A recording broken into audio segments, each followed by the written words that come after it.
Friends, ಇವತ್ತಿನ ಸಂಚಿಕೆಯಲ್ಲಿ ಪವಿತ್ರ ಬಂಧನ ಸೀರೆ ಏನಾಗ್ತಿದೆ ಅಂತ ನೋಡ್ಕೊಬರೋಣ. ಅದಕ್ಕಿಂತ ಮುಂಚೆ ಯಾರು ನನ್ನ ಚಾನಲ್ ಹೊಸದಾಗಿ ನೋಡ್ತಾ ಇದ್ದೀರಾ, ಸಬ್ಸ್ಕ್ರೈಬ್ ಮಾಡದೆ ನೋಡ್ತಾ ಇದ್ದೀರಾ, ದಯವಿಟ್ಟು ಚಾನಲ್ಗೆ ಸಬ್ಸ್ಕ್ರೈಬ್ ಮಾಡ್ಕೊಳ್ಳಿ ಅಂತ ಹೇಳ್ತಾ ಇವತ್ತಿನ ಸಂಚಿಕೆಯಲ್ಲಿ ಪವಿತ್ರ ಬಂಧನ ಸೀರಿಯಲ್ ಏನಾಗ್ತಿದೆ ನೋಡ್ಕೊಬರೋಣ.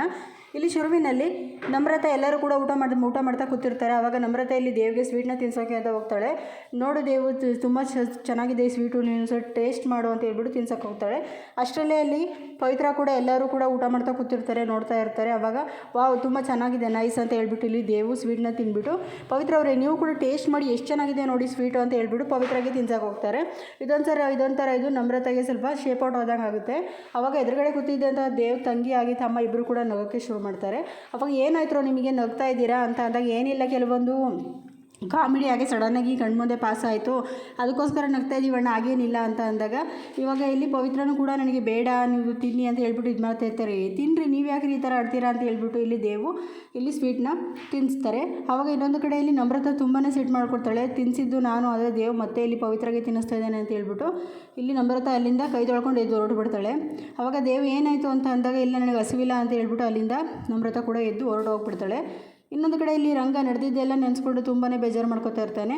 ಅವಾಗ ಇಲ್ಲಿ ಯೋಚನೆನ ಮಾಡ್ತಾ ಇರ್ತಾನೆ, ಅವರು ಬೀಗರು ಹೇಳಿರ್ತಾರೆ ಅಲ್ವಾ, ಇಲ್ಲಿ ಪವಿತ್ರನ ಹುಡ್ಕೊಂಡು ಇಲ್ಲಿ ಬಂದಿದ್ದ ಅಂತ ಹೇಳ್ಬಿಟ್ಟು ಎಲ್ಲನೂ ಮಾತಾಡಿದ್ದೆಲ್ಲನೂ ಕೂಡ ನೆನಪನ್ನ ಮಾಡ್ಕೊತಾ ಇರ್ತಾರೆ. ಇನ್ನೊಂದು ಕಡೆ ಇಲ್ಲಿ ಯೋಚನೆ ಮಾಡಿಕೊಂಡು ಇಲ್ಲಿ ಪವಿತ್ರಗೆ ಫೋನ್ ಮಾಡ್ತಾರೆ. ಅಪ್ಪ ಹೇಳಿ, ಏನು ಇವತ್ತು ನನ್ನ ನೆನೆಸ್ಕೊಂಡು ಫೋನ್ ಮಾಡಿಬಿಟ್ಟಿದ್ದೀರಾ, ಮನೇಲಿ ಎಲ್ಲ ಚೆನ್ನಾಗಿದ್ದಾರಾ ಅಂತ ಪವಿತ್ರ ಇಲ್ಲಿ ಕೇಳ್ತಾ ಇರ್ತಾರೆ. ಅಷ್ಟರಲ್ಲಿ ರಂಗ ಮನೇಲಿ ಎಲ್ಲ ಚೆನ್ನಾಗಿದ್ದಾರೆ, ನಾನು ಏನೋ ಕೇಳಬೇಕಿತ್ತು ಅಂತ ಹೇಳ್ಬಿಟ್ಟು ಅಂತಾನೆ. ಅವಾಗ ಏನು ಹೇಳಿಯಪ್ಪ ಅಂದಾಗ ಮನೋಜು ನಿನ್ನನ್ನು ಹುಡ್ಕೊಂಡು ಏನಾದರೂ ಮತ್ತೆ ಬಂದಿದ್ದೇನಮ್ಮ ಅಂತ ಕೇಳ್ತಾನೆ. ಅವಾಗ ಇಲ್ಲಿ ಪವಿತ್ರ ಒಂದು ಕ್ಷಣ ತುಂಬಾ ಶಾಕ್ ಆಗ್ತಾಳೆ.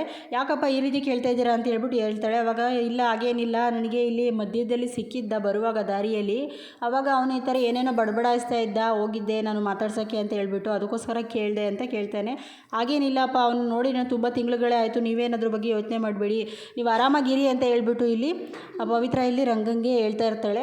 ಹೌದಾ ಸರಿ ಆಯಿತು ಅಂತ ಹೇಳ್ಬಿಟ್ಟು ಇಲ್ಲಿ ರಂಗ ಫೋನ್ನ ಕಟ್ ಮಾಡ್ತಾರೆ.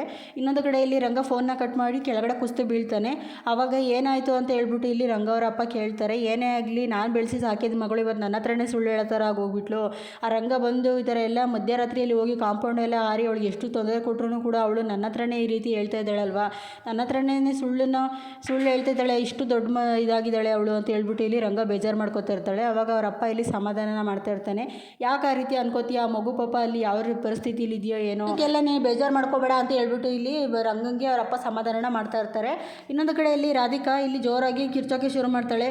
ಪವಿತ್ರ ಅಂತ ಹೇಳ್ಬಿಟ್ಟು ಇಲ್ಲಿಗೆ ಪವಿತ್ರ ಕೂಡ ಬರ್ತಾಳೆ. ಅತಿ ಏನಾಯಿತು, ಯಾಕೆ ಈ ಥರ ಕೂಗ್ತಾ ಇದ್ದೀರಾ ಅಂತ ಅಂದಾಗ ಏನಾಯಿತು ಅಂತ ಹೇಳ್ಬೇಕಾ, ಈ ಸಂಬಳದವರಿಗೆಲ್ಲ ನೆನ್ನೆನೇ ಸಂಬಳ ಆಗಬೇಕಿತ್ತು, ನೀನು ಮನೆ ಯಜಮಾನಿಕೆ ವಹಿಸ್ಕೊಂಡ್ಮೇಲೆ ನೀನು ಅದನ್ನು ನಿಭಾಯಿಸೋದು ನಿನಗಿತ್ತು ಅಲ್ವಾ ಕರ್ತವ್ಯ, ಆದರೆ ನೀನು ಯಾಕೆ ಇನ್ನೂ ಇವ್ರಿಗೆಲ್ಲ ಪೇಮೆಂಟ್ ಕೊಟ್ಟಿಲ್ಲ ಅಂತ ಹೇಳ್ಬಿಟ್ಟು ಇಲ್ಲಿ ಅವ್ರು ರಾಧಿಕಾ ತುಂಬಾ ಕೂಗೋಳಕ್ಕೆ ಶುರು ಮಾಡ್ತಾಳೆ. ಹೌದು ಅದೇ ನನಗೆ ಗೊತ್ತಿರಲಿಲ್ಲ, ನನಗೆ ಯಾರು ಕೂಡ ನೆನಪು ಮಾಡಲಿಲ್ಲ, ಹಾಗಾಗಿ ನನಗೆ ಗೊತ್ತಾಗಲಿಲ್ಲ ಅಂತ ಅಂದಿದ ತಕ್ಷಣ ನಿನಗೆ ಒಬ್ಬರು ನೆನಪು ಮಾಡೋಕೆ ಒಬ್ಬರನ್ನ ಕೆಲಸದವ್ರು ಇಡಬೇಕಿತ್ತ ನಾವು ಇಲ್ಲಿ ಅಂತ ಅಂದಾಗ ದಯವಿಟ್ಟು ಕ್ಷಮಿಸಿ, ನನ್ನಿಂದ ತಪ್ಪಾಗಿದೆ ಅಂತ ಅಂತಾಳೆ. ಸರಿ ಆಯಿತು, ನಾನು ತೊಗೊಬರಕ್ಕೆ ಹೋಗ್ತೀನಿ, ದುಡ್ಡನ್ನ ತಂದುಕೊಡ್ತೀನಿ ಲಾಕರಿಂದ ಅಂತ ಹೇಳ್ಬಿಟ್ಟು ಪವಿತ್ರ ತರೋಕ್ಕೆ ಹೋಗ್ತಾಳೆ.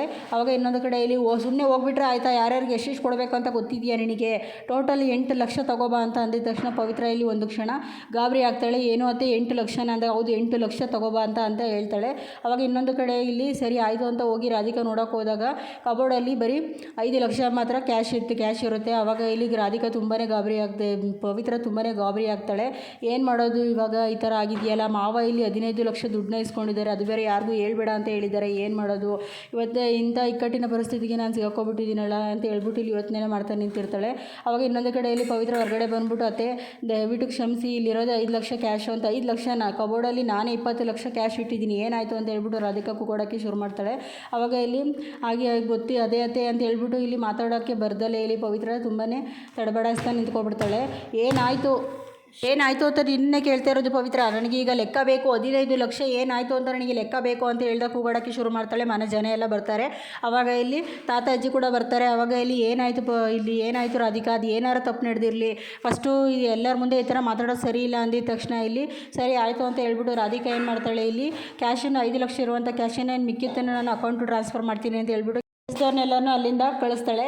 ಆಮೇಲೆ ಇಲ್ಲಿ ರಾಧಿಕಾನು ಕೂಡ ಇಲ್ಲಿ ಕೇಳೋಕ್ಕೆ ಶುರು ಮಾಡ್ತಾಳೆ, 15 ಲಕ್ಷ ಏನಾಯಿತು ಅಂತ ಹೇಳಲೇಬೇಕು, ಇಲ್ಲಾಂದರೆ ನಿನ್ನನ್ನಂತೂ ನಾನು ಯಾವುದೇ ಕಾರಣಕ್ಕೆ ಇವತ್ತು ಸುಮ್ಮನೆ ಬಿಡೋದಿಲ್ಲ ಅಂತ ಹೇಳಿದಾಗ, ಏನು ನಮ್ಮನ್ನೇ ಕಳ್ಳರ ಥರ ನೋಡ್ತಾ ಇದ್ಲು, ಇವತ್ತು ನೋಡಿದರೆ ಈ ಥರ ಇದು ಮಾಡ್ತಿದ್ದಾಳೆ, ಇವತ್ತು ಅವಳೇ 15 ಲಕ್ಷ ದುಡ್ಡಿಗೆ ಲೆಕ್ಕ ಇಲ್ಲ ಅಂದಾಗ ಮನೆಯವರೆಲ್ಲ ಮಾತಾಡ್ತಾ ಇರ್ತಾರೆ. ಅಜ್ಜಿ ತಾತನೂ ಕೂಡ ನಮ್ಮ ಮನೇಲಿ ಕೋಟಿ ದುಡ್ಡನ್ನೇ ನುಂಗಿದ್ದಾರೆ, 15 ಲಕ್ಷ ನಮಗೆ ಯಾವ ದುಡ್ಡೆಲ್ಲ ಬಿಟ್ಬಿಡಿ, ಯಾಕೆ ಸುಮ್ಮನೆ ಅವಳನ್ನು ಅಷ್ಟೊಂದು ಇದು ಮಾಡ್ತಿದ್ದೀರಾ, ಮಗು ಮುಖ ನೋಡಿದರೆ ಅವಳು ಅದು ದುಡ್ಡನ್ನು ತೊಗೊಂಡಿದ್ದಾಳೆ ಅನ್ನೋ ಥರ ಕಾಣಿಸುತ್ತಾ ರಾಧಿಕಾ ಅಂದಿದ ತಕ್ಷಣ ಇಲ್ಲಿ ರಾಧಿಕಾ ಕೂಡ ತುಂಬಾ ಸಿಟ್ಟು ಮಾಡ್ಕೋತಾಳೆ. ಸರಿ ಮಾವ, ನೀವು ಹೇಳಿದ್ದನ್ನೇ ನಾನು ಕೂಡ ಪಾಲಿಸ್ತಾ ಇದ್ದೀನಿ ಹಿಂದಿನವರೆಗೂ, ತಿಪ್ಪೆಗೆ ಹೆಸರು ಕೂಡ ಅದನ್ನು ಲೆಕ್ಕ ಬರೆದಿಡಬೇಕು ಅಂತ ಹೇಳಿರೋ ಲೆಕ್ಕ ಹೇಳ್ಕೊಟ್ಟಿರೋದು ನೀವು, ಅದನ್ನೇ ನಾನು ಹಿಂದಿನವರೆಗೂ ಪಾಲಿಸ್ತಾ ಇದ್ದೀನಿ. ಸರಿ ಆಯ್ತು, ಆ ದುಡ್ಡು ಏನು ಮಾಡಿದ್ಲು ಅಂತ ಹೇಳ್ಬಿಟ್ಟು ನನಗೆ ಹೇಳಕ್ಕೆ ಹೇಳಿ ಅಂತ ಹೇಳ್ಬಿಟ್ಟು ಹೇಳ್ತಾಳೆ. ಇಲ್ಲಿ ಪವಿತ್ರ ಏನು ಮಾತಾಡೋದಲ್ಲೇ ಸುಮ್ಮನೆ ನಿಂತ್ಕೊಬಿಡ್ತಾಳೆ. ಇನ್ನೊಂದು ಕಡೆ ಇಲ್ಲಿ ದೇವು ಆಫೀಸಲ್ಲಿ ಯಾರಿಗೋ ಒಬ್ಬರಿಗೆ ವೆಯ್ಟ್ ಮಾಡ್ತಾ ನಿಂತಿರ್ತಾನೆ. ಅಲ್ಲಿಗೆ ಒಬ್ಬರು ಗೆಸ್ಟ್ ಬರ್ತಾರೆ, ಅವ್ರ ಹೆಸರು ದಿಗಂತ್ ಅಂತ. ಹಾಯ್ ದಿಗಂತ್, ಈಗ ಬಂದ್ರ ಅಂತ ಹೇಳ್ಬಿಟ್ಟು ಮಾತಾಡಿಸ್ತಾ ನಿಂತಿರ್ತಾನೆ. ಹೌದು ಅಂತ ಹೇಳ್ಬಿಟ್ಟು ಇಲ್ಲಿ ಮಾತಾಡ್ತಾ ನಿಂತಿರ್ತಾರೆ. ಇನ್ನೊಂದು ಕಡೆ ಇಲ್ಲಿ ದೇವು ನಮ್ರತಾ ಕೂತಿರುವಂಥ ಆಫೀಸ್ ರೂಮ್ಗೆ ಹೋದಾಗ ಇಲ್ಲಿ ನಾನು ನಿನ್ನ ಹತ್ರ ಒಂದು ವಿಷಯ ಮಾತಾಡಬೇಕು, ನಿನಗೆ ನಾನು ಒಂದು ನಿರ್ಧಾರ ತೊಗೊಂಡಿದ್ದೀನಿ, ನಿನ್ನ ಮದುವೆ ವಿಷಯ ಅಂತ ಹೇಳ್ಬಿಟ್ಟು ಅಂದಾಗ ಇಲ್ಲಿ ನಮ್ರತಾ ತುಂಬಾ ಖುಷಿ ಪಡ್ತಾಳೆ.